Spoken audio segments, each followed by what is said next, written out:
নমস্কাৰ এই মুহূৰ্তত আহি পৰিছে সন্ধিয়াৰ কেইবাটা গুৰুত্বপূৰ্ণ খবৰ। আজি হৈছে 11 এপ্ৰিল। যদি আপুনি এতিয়ালৈকে চৰকাৰী কৰৰ বাবে আবেদন কৰা অতি শীঘ্ৰে আবেদন কৰি লৈ লওক। মাজত মাত্ৰ কেইটাদিনমান বাকী আছে। লগতে অতি শীঘ্ৰে লাখ লাখ মহিলাকৰ একাউণ্টত চৰকাৰে আকৌ প্ৰদান কৰিব 10,000 টকা। বিহালীক 10,000 টকা প্ৰদান কৰিছে। বাকী সমষ্টিত এতিয়া 10,000 টকা প্ৰদান কৰিব। ইয়াক লৈ মুখ্যমন্ত্ৰী হিমন্ত বিশ্ব শৰ্মাই কেইবাটাও গুৰুত্বপূৰ্ণ সিদ্ধান্ত গ্ৰহণ কৰিছে। যিসকল মহিলা এতিয়ালৈকে অৰুণোদয়ৰ টকাটো পোৱা নাই, এতিয়া চেক কৰক আপোনাৰ একাউণ্ট।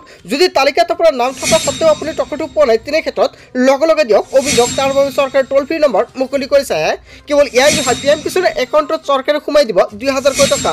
20 নম্বৰ কিস্তি কেতিয়া হ'ব একাউণ্টত। লগতে কেইবাটাও ৰাজনৈতিক খবৰৰ লগতে অৰাজনৈতিক খবৰ যুগুত কৰা হৈছে আজিৰ দিনটোত। গোটেই অসম তথা ভাৰতৰ বিভিন্ন প্ৰান্তৰ পৰা যুগুত হৈছে কেইবাটাও ডাঙৰ খবৰ। এনেবোৰ খবৰ নিতৌ পাই থাকিবলৈ চেনেলটি ছাবস্ক্ৰাইব কৰি ভিডিঅ'টো লাইক কৰিবলৈ নাপাহৰিব। আজিৰ আমাৰ প্ৰথম গুৰুত্বপূৰ্ণ খবৰ হৈছে অসমবাসীৰ বাবে এটা ডাঙৰ খবৰ। চৰকাৰী কৰৰ বাবে আপুনি আবেদন কৰিছিল নেকি? তালিকাত নাম চাবলৈ কি কি কৰিব লাগিব, লগতে কেনেকৈ তালিকাত আপোনাৰ নামটো চাব। যদিহে আপুনি আবেদন কৰিছিল তেন্তে তালিকাত চাওক আপোনাৰ নাম। পকীকৰণ নথকা সকলোৱে লাভ কৰিব চৰকাৰী ঘৰ। ঘৰৰ লগতে উপলব্ধ হ'ব শৌচাগাৰ, বিদ্যুৎ আৰু LPG গেছ কানেকশ্যন। দেশৰ কোটি কোটি লোকে লাভ কৰিব বিনামূলীয়াকৈ চৰকাৰী ঘৰৰ সুবিধা। প্ৰধানমন্ত্ৰী আৱাস যোজনাৰ অধীনত লাভ কৰিব অত্যাধুনিক চৰকাৰী ঘৰ। গাঁও আৰু চহৰৰ দুখীয়া লোকক সামৰি ল'ব এই আঁচনিয়ে। তালিকাত নাম অহাৰ পিছতে একাউণ্টত সোমাব আপোনাৰ টকা। 3 কোটি প্ৰধানমন্ত্ৰী আৱাস যোজনাৰ ঘৰ নিৰ্মাণৰ বাবে আবণ্টন প্ৰদান কৰিছে চৰকাৰে আৰু তাৰ বাবে সম্পূৰ্ণকৈ জিঅ' টেকিং প্ৰক্ৰিয়া আৰম্ভ হৈছে। যদি আপুনি এতিয়ালৈকে চৰকাৰী ঘৰৰ বাবে জিঅ' টেকিং কৰা নাই, অতি শীঘ্ৰে জিঅ' টেকিংৰ কাম কাজ কৰি লৈ লওক। নতুন ঘৰত থাকিব সকলো সুবিধা। শৌচাগাৰ আৰু বিদ্যুৎ সেৱাৰ বাবে নতুনকৈ কৰিব নালাগে আবেদন। বিনামূলীয়া ঘৰৰ লগতে উপলব্ধ হ'ব শৌচাগাৰ আৰু বিদ্যুৎ সেৱা। লগতে দিয়া হ'ব LPG গেছ কানেকশ্যনৰ সুবিধা। যাৱতীয় সকলো নথিপত্ৰ সহ দাখিল কৰক আপুনি আবেদন। আৰু জীৱিকা সখীয়ে সম্পূৰ্ণকৈ আপোনাক প্ৰদান কৰিব চৰকাৰী ঘৰ আবেদন কৰাত সহায় কৰিব। লগতে যদি আপুনি ভাবিছে নতুনকৈ আপুনি নিজে কৰি লৈ ল'ব পাৰিব, কেনেকুৱাকৈ কৰিব নিশ্চয় সম্পূৰ্ণকৈ আপুনি জানিব পাৰিব। ইয়াৰ বাবে লাগিব আপোনাক আধাৰ কাৰ্ড, পান কাৰ্ড, লগতে ৰেচন কাৰ্ড। ৰেচন কাৰ্ডত থাকিব লাগিব আপোনাৰ নাম। একাউণ্টৰ সৈতে লিংক থাকিব লাগিব আপোনাৰ আধাৰ কাৰ্ড, লগতে আপোনাৰ জব কাৰ্ড প্ৰয়োজন হ'ব।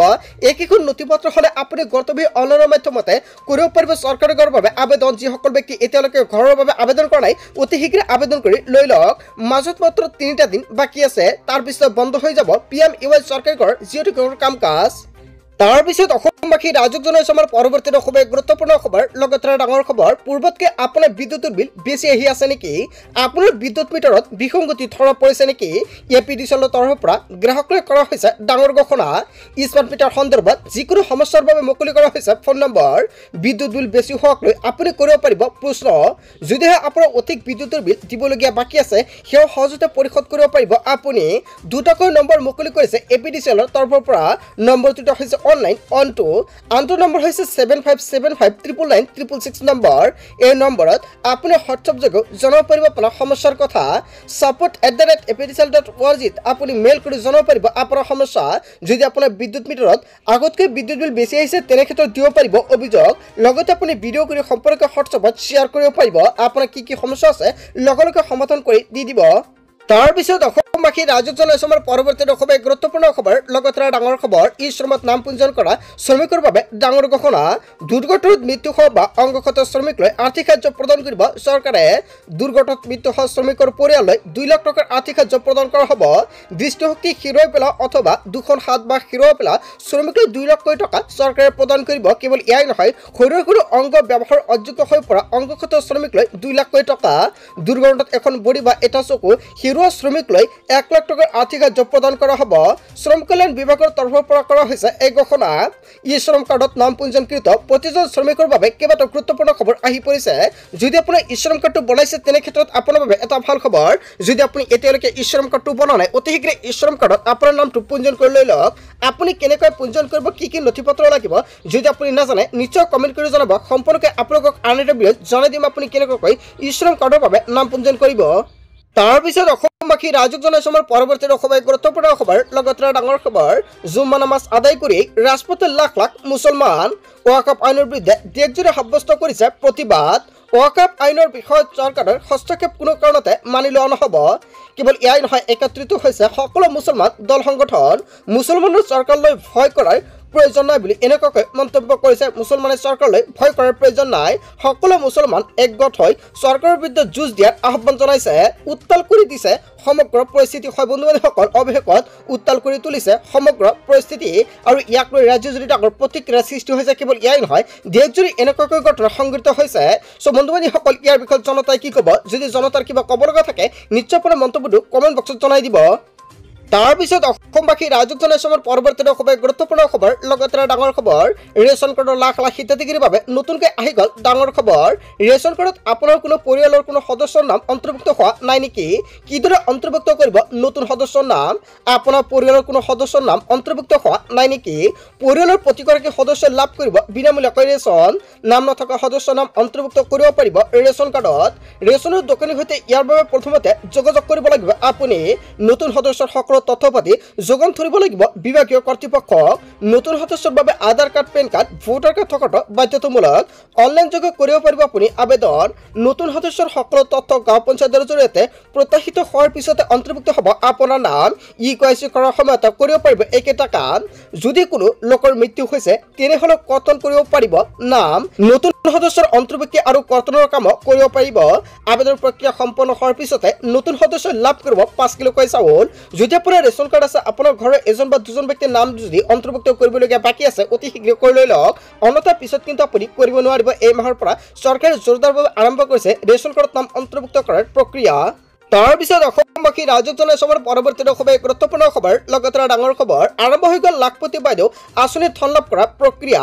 প্ৰতিখন জিলাতে নিৰ্বাচিত মহিলাৰ নাম তালিকাত প্ৰকাশ পাইছে। জিলাই জিলাই সভাৰ জৰিয়তে লাভ কৰিব 10,000কৈ টকা। প্ৰতিগৰাকী বাছনিভুক্ত হোৱা মহিলাই লাভ কৰিব 10,000কৈ টকা।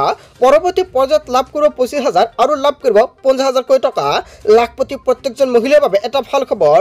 কোন জিলাত কিমান মহিলা বাছনি হ'ল চূড়ান্ত তালিকাত পুনৰ চাই লওক, কিয়নো জিলা বাছনিভুক্ত হিতাধিকাৰীৰ সংখ্যা কিমানজন সংখ্যা বাছনিভুক্ত হৈছে ইয়াৰ চৰকাৰে সম্পূৰ্ণকৈ উল্লেখ কৰিছে, কিন্তু কোন কোন ব্যক্তিৰ নামটো অন্তৰ্ভুক্ত হৈছে এয়া কিন্তু সম্পূৰ্ণকৈ এতিয়ালৈকে উল্লেখ কৰা নাই। আৰম্ভ হৈ গ'ল লাখপতি বাইদেউ আঁচনিত ধন লাভ কৰা প্ৰক্ৰিয়া। আপোনাৰ একাউণ্টত আপুনি 10,000কৈ টকা পাইছে নে নাই? যদি আপুনি টকা পোৱা নাই লগে লগে দিয়ক আপুনি অভিযোগ। তাৰ বাবে চৰকাৰে টোল ফ্ৰী নম্বৰ মুকলি কৰিছে। তাৰ পিছত অসমবাসী ৰাজুক জনসমৰ পৰৱৰ্তী খুবেই গুৰুত্বপূৰ্ণ খবৰ, লগতে ডাঙৰ খবৰ, উন্নত বৃদ্ধ পেঞ্চন, দিব্যাংগ বিধৱা পেঞ্চন ধন সোমালে নাই আপোনাৰ একাউণ্টত? কোনো হিতাধিকাৰী যদি লাভ কৰা নাই ধন, তেনে ক্ষেত্ৰত ক'ত আপুনি কিদৰে দিব অভিযোগ? আপুনি এটা অভিযোগ দিয়াৰ পিছতে 5 মিনিটৰ ভিতৰত আপোনাৰ একাউণ্টত চৰকাৰে টকাটো প্ৰদান কৰিব। চৰকাৰে এইসমূহ আঁচনিৰ বাবে ব্যয় কৰিছে 387 কোটিতকৈ অধিক টকা। চৰকাৰে মুকলি কৰিছে হেল্পলাইন নম্বৰ। লিখি লওক এইটো হেল্পলাইন নম্বৰ 0362237054 নম্বৰ। এটা মাত্ৰ ফোন কলতে লাভ কৰিব চৰকাৰী ধন। নতুনকৈ অৰুণোদয় আঁচনি লাভ কৰা হিতাধিকাৰীৰ একাউণ্টত জমা হ'ব এই ধনৰাশি। প্ৰতিগৰাকী হিতাধিকাৰীৰ একাউণ্টত ধন জমা হোৱাটো নিশ্চিত কৰিছে চৰকাৰে। বৃদ্ধ পেঞ্চন লাভ কৰা হিতাধিকাৰীৰ একাউণ্টত জমা হৈছে এই টকা। দিব্যাংগ আঁচনিৰ ধন জমা হৈছে আপোনাৰ একাউণ্টতে। ডিবিটি যোগে হিতাধিকাৰীৰ একাউণ্টত ধন লাভ কৰিছে আপুনি। এতিয়া চেক কৰক আপোনাৰ একাউণ্টত টকাটো সোমাইছে নে নাই। যদি আপোনাৰ একাউণ্টত টকাটো সোমোৱা নাই তেনে ক্ষেত্ৰত লগে লগে দিয়ক অভিযোগ। তাৰ পিছত অসমবাসী ৰাজুক জনসমৰ পৰৱৰ্তী খুবেই গুৰুত্বপূৰ্ণ খবৰ, লগতে ডাঙৰ খবৰ, লাখ লাখ ছাত্ৰীৰ বাবে এটা ভাল খবৰ। চৰকাৰে ছাত্ৰী একাউণ্টত আজি প্ৰদান কৰিছে টকা। আপোনাৰ একাউণ্টত আপুনি টকা পাইছে নে নাই? যদি আপুনি মেট্ৰিক পাছ কৰিছে তেনে ক্ষেত্ৰত আপোনাৰ একাউণ্টত 1,000কৈ টকা প্ৰদান কৰিছে। যদি আপুনি HS পাছ কৰিছে তেনে ক্ষেত্ৰত আপোনাৰ একাউণ্টত 1250 টকাকৈ প্ৰদান কৰিছে। আৰু যদি আপুনি ডিগ্ৰীত পঢ়ি আছে তেনে ক্ষেত্ৰত ডিগ্ৰী পাছ কৰা সকলৰ একাউণ্টত চৰকাৰে প্ৰদান কৰিছে 2,500কৈ টকা। এতিয়া চেক কৰক আপোনাৰ একাউণ্ট। যদি আপুনি টকাটো পোৱা নাই তেনে ক্ষেত্ৰত নিশ্চয় কমেণ্ট কৰি দিব, কিয়নো আজি মুখ্যমন্ত্ৰী ডক্টৰ হিমন্ত বিশ্ব শৰ্মাৰ আঁচনিৰ টকা সোমাই গ'লে লাখ লাখ ছাত্ৰী একাউণ্টত। বন্ধু বান্ধৱীসকল, আজিৰ মূল ভিডিঅ'খনত আপোনালোকক এইখিনি সৰু কেইটামান ইনফৰমেশ্যন দিবলগীয়া আছিলে।